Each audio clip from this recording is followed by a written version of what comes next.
Welcome to Kenton's videos. Enjoy the video. In this video, I will explain how to make chili baby corn. First, gather your ingredients: baby corn, bell peppers, onions, and garlic. Next, prepare your spicy sauce by combining chili powder, soy sauce, and a touch of vinegar.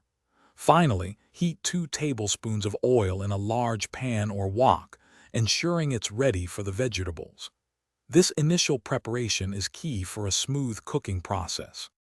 Once your oil is hot, add the chopped onions and minced garlic, sautéing them until they become fragrant and slightly translucent.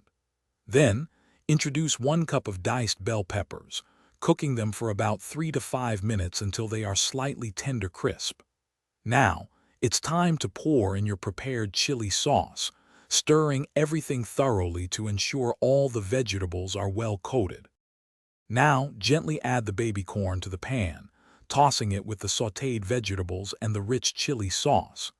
Continue to cook for about 5 to 7 minutes, stirring occasionally, allowing the baby corn to absorb all those delicious flavors. Ensure everything is evenly coated and heated through. Finally, garnish your dish with fresh cilantro or sliced spring onions for a burst of freshness.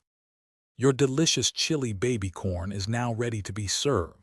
Enjoy it hot as a vibrant appetizer or as a flavorful side dish alongside your favorite main course.